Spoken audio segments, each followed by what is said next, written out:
I want to land the plane, right? You've taken me to high altitude here and we're having a great old time. I want to bring it back down to earth. So now we've talked about the carbon score, we talked about SDG impacts, talked about the broader integrity piece, we talked about the integration of data and transparency. Yeah. All of this is constructive and it's essentially building a very solid foundation to reestablish trust. So kudos to you and your team again, and to folks in this ecosystem that are working hard to do this. But now let's get traction. Now I'm a corporate. Okay. And I'm doing essentially the right thing on a voluntary basis to purchase high quality credits. I have a net zero commitment. I'm actively engaging in reducing my emissions internally, scope 1, purchasing renewables, scope 2, looking at my scope 3 emissions in my value chain, and I'm going beyond value chain now in terms of emissions. I'm doing it all great. Right. How do I make the right decisions about choosing the right projects to be part of my portfolio? Mm-mm. It seems like an obvious question to folks who are operating a ratings agency, but you have the tools. I think we do. But first, again, I want to compliment you on the context setting, because it matters a lot what you said in terms of saying, hey, I'm doing the whole lot. I actually have a climate strategy. Mhm. I am working on my own emissions. I am looking at my supply chain. I Yeah. am looking at the full scope 3 about the life cycle usage of my product. That's important because of the distinction. Like people think that market practitioners are essentially Luddites, and all we care about is just the sale of the credit. Fine, that's the outcome. That's how we measure success. But it's a part of an ecosystem. It's part of a system, and Yeah. without the internal abatements, then it's just window dressing. And no one I think that's really serious about carbon markets is ever advocating that. It's part of a broader decarbonization strategy. So that's just I love that this context. disclaimer. So, but good. yeah.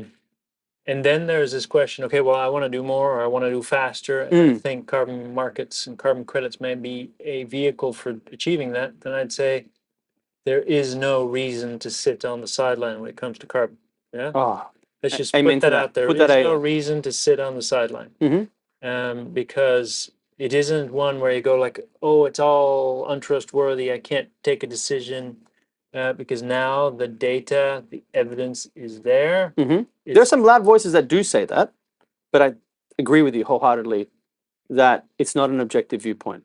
The only thing that I would say is don't think that you can just put on a blindfold and say, well, if it's a carbon credit, I can buy it and it'll be okay. That doesn't work. No, that doesn't. But I think that's a misnomer as well. I had a really great chat with Alvin Lee from Pure Earth, and he called because I asked him, hey, how do you see this whole thing emerging? He said essentially we need carbon services, a service industry around carbon. I think that's already underway. We see so many really brilliant people and companies that are delivering these solutions, and there's no one that comes to mind that is just saying, eeny, meeny, miny, mo, picking it. There's a very deliberate strategy in terms of how you build a portfolio.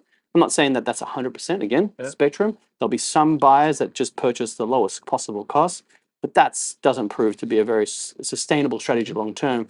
Everybody seems to be shifting to the right-hand side of that graph and effectively looking to go up in terms of quality whilst balancing price. And so there's a balancing act to be had. I think ratings provide a solution in order to achieve that outcome. So let's land this plane. Let's land the plane. And put it very succinctly. The data is there. Ratings agency provided. Obviously, we think you should use Calyx Global, but we'll leave that aside. Use the data, make conscious choices. If it's too good to be true, it probably ain't. If it's available for $50 a ton, yeah, maybe that means something. Sometimes also being objective, like maybe there's as a an market ugly duckling practitioner, out there. there is an ugly duckling, and sometimes we've seen it all throughout the history of the market. You mentioned it. Sometimes it's really expensive to operate these projects, and sometimes there's distressed asset sale. Nick DeLeva, my business partner, and myself have received many a call saying, "Hey guys, we just need a liquidity event because we have to pay these dues this week." And then oftentimes there's someone on the buy side who says, "Yeah, I'll lift that at that price." That's a steal. And so that's a value-driven thing. I hear you. As more and more liquidity builds, that gap tends to narrow. But hey, that's okay. That's a functioning market. I think it's actually it opens up another important point. Is it's also not necessarily to only buy DAC at $600 a ton. Now DAC's great. Yeah, sure. It's an industry that's going to develop further, but it's at the right at the vanguard of the new technology paradigm. Exactly. And we saw that with solar photovoltaics on the solar side. I remember when it was $800 a megawatt hour, and now it's the cheapest form of electricity at less than $2 a megawatt hour. And so technologies go in cycles, and they tend to compress over time as they build scale. True. I think DAC, I think other CDR technologies will achieve that similar sort of inflection point or deflection point, whichever perspective you want to look at it. But you're right. I don't think, certainly clients that I've worked with that are either large industrials or large airlines with fairly weak balance sheets compared to emissions have a very different paradigm to the inverse, technology companies that have huge balance sheets relative to their emissions profile. So certain folks are the haves, the have-nots, and that you have to, as a market, find solutions for everybody. And so the answer is actively manage this quality dimension of your carbon credit purchases, either directly or with a marketplace or an intermediary that also has the data and actually shows the evidence that yes, we manage according to this data. Yeah. That's the evidence. Educated decisions based on data-driven insights. But don't stand on the sidelines. Don't stand on the sidelines. Doesn't help. Yeah. Awesome. What an excellent point to make. So thank you for that. It's been a pleasure to speak with you. I'm going to pause on that point and cheers to that sentiment. Don't stand on the sidelines. Thank you.